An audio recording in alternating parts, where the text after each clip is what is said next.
नमस्कार, मैं युधिष्ठिर उपाध्याय। कौन है सुशीला कार्की जिन्हें मिलेगी नेपाल की कमान? सुशीला कार्की का भारत से क्या है खास रिश्ता और उनके अंतरिम प्रधानमंत्री बनने से नेपाल भारत के संबंधों पर क्या पड़ेगा असर?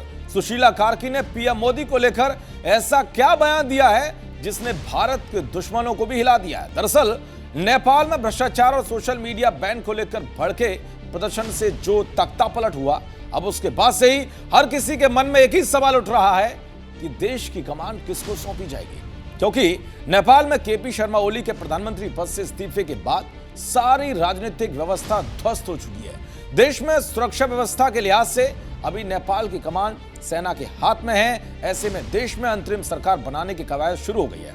लगभग यह तय हो चुका है कि अब पूर्व चीफ जस्टिस सुशीला कार्की को ही नेपाल की अंतरिम सरकार का मुखिया बनाया जाएगा। जेनजी प्रदर्शनकारी समूह के बीच वीडियो कॉन्फ्रेंस के जरिए हुई चर्चा के बाद सुशीला कार्की का नाम अंतरिम प्रधानमंत्री के लिए बढ़ा गया है।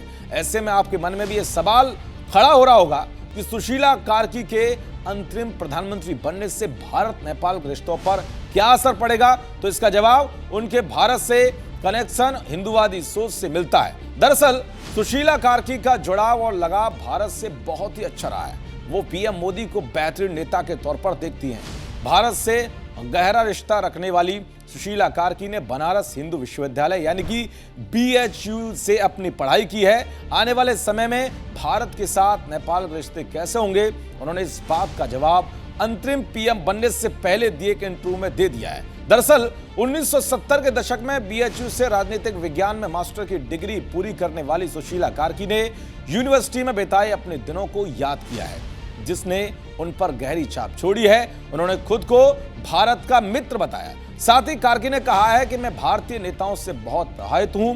भारतीय दोस्त मुझे बहन की तरह मानते हैं। भारत ने नेपाल की बहुत मदद की है। भारतीय हमेशा नेपाल के लिए शुभकामना देते हैं। भारतीय प्रधानमंत्री मोदी को लेकर उन्होंने कहा कि मैं मोदी जी को नमस्कार करती हूं। मोदी जी के बारे में मेरी अच्छी धारणा है। यानी कि शीला कार्की ने बता दिया कि उनका भारत से कितना लगाव है। उनकी बातों से इतना तो साफ है कि भारत को लेकर उनके विचार अच्छे हैं। नेपाल में मौजूदा संकट के बाद किसी भी ऐसी सरकार का होना भारत और नेपाल दोनों के लिए हित में है। सुरक्षा के लिहाज से बात करें या फिर दोनों देशों के बीच सांस्कृतिक और जनसंपर्क के हिसाब से नेपाल भारत के लिए महत्वपूर्ण रहा है। दोनों देशों के बीच 1751 किलोमीटर की सीमा है। ऐसे में अंतरिम सरकार के मुखिया के तौर पर सुशीला कार्की का चुनाव राहत भरा फैसला है।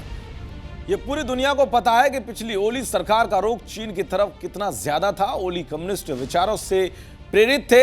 ऐसे विचारों को वो धीरे धीरे हिंदुओं की सबसे बड़ी आबादी वाले देश नेपाल में फैलाने की कोशिश कर रहे थे, और शायद यही वजह है कि ना तो ओली अपने अंतिम कार्यकाल में भारत आए और ना ही भारत ने ओली के दौरे में बहुत दिलचस्पी ली। लेकिन कहा जा रहा है कि सुशीला कार्की हिंदू समर्थक विचार रखती हैं, और जिस तरह से उन्होंने महादेव की नगरी बनारस हिंदू विश्वविद्यालय से शिक्षा ली है, वहां उनके कई बयान और काम इस बात के सबूत भी हैं।